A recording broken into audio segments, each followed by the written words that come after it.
বিশ্বকাপ বাছাইয়ের মূল পর্ব শুরু হওয়ার আগে নিজেদের প্রস্তুতি বেশ ভালোভাবেই সম্পন্ন করলো বাংলাদেশ নারী ক্রিকেট দল। কারণ নিজেদের প্রস্তুতি ম্যাচে তারা স্বাগতিক পাকিস্তানকে 167 রানের একটা বিশাল ব্যবধানে পরাজিত করেছে। অবশ্য বাংলাদেশ যদি সঠিক সময়ে সঠিক কাজটি করতে পারত, তাহলে কিন্তু এই বিশ্বকাপ বাছাইয়েই অংশগ্রহণ করা লাগতো না। সেক্ষেত্রে সরাসরি বিশ্বকাপে অংশগ্রহণ করতে পারত বাংলাদেশ, কিন্তু দুর্ভাগ্যবশত বাংলাদেশ সেই কাজটি করতে পারেনি। বলছি বাংলাদেশের সর্বশেষ ওয়েস্ট ইন্ডিজ সফরের কথা। 3 ম্যাচের সেই সিরিজ দ্বিতীয় ম্যাচ শেষে 1-1 সমতা ছিল এবং বাংলাদেশের সামনে সুযোগ ছিল তৃতীয় ম্যাচে জয়ী হওয়ার। যদি বাংলাদেশ তৃতীয় ম্যাচে জয়ী হতে পারত, তাহলে কিন্তু সরাসরি বিশ্বকাপে অংশগ্রহণ করতে পারত। কিন্তু দুর্ভাগ্যজনকভাবে সেই সুবর্ণ সুযোগটি দুহাত ভরে লুফে নিতে ব্যর্থ হয় বাংলাদেশ, যে কারণে বিশ্বকাপ বাছাইয়ে অংশগ্রহণ করা লাগছে বাংলাদেশ নারী ক্রিকেট দলের।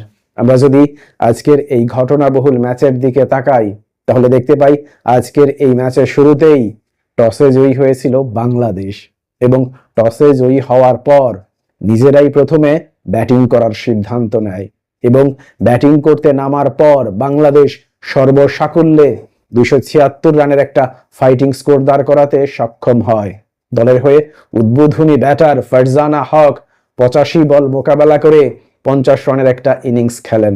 অবশ্য ফারজানা হক সবসময় একটু ধীর গতির ইনিংস খেলতে পছন্দ করেন, সবসময় অ্যাঙ্করিং করতে পছন্দ করেন। আজকেও তার ব্যতিক্রম হয়নি।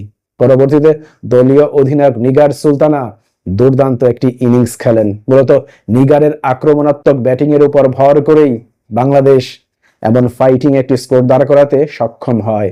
নিগার সুলতানা 72 বল মোকাবেলা করে 70 রানের একটা দৃষ্টিনন্দন ইনিংস খেলেন এবং আশ্চর্যের বিষয় কি জানেন? 11 নম্বরে যিনি ব্যাটিং করতে নেমেছেন সেই জান্নাতুল ফেরদৌস অবিশ্বাস্য একটা আক্রমণাত্মক ক্যামিও ইনিংস খেলেছেন। তিনি মাত্র 34 বল মোকাবেলা করে 46 রানের একটা কার্যকর ইনিংস খেলেন।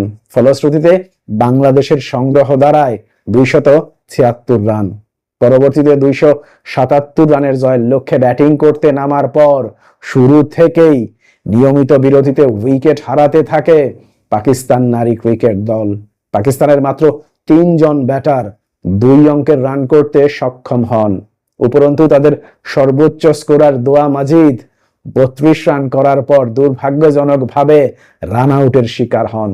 পরবর্তীতে পাকিস্তানের পক্ষে আর কোনো ব্যাটারি তেমন কোনো ইম্প্যাক্ট করতে পারেননি, যে কারণে শেষ পর্যন্ত বাংলাদেশের নিয়ন্ত্রিত বোলিং এর সামনে 39.1 ওভারেই 109 রানে গুটিয়ে যায় পাকিস্তান, যে কারণে বাংলাদেশ 167 রানের একটা বিশাল জয়ের দেখা পায়।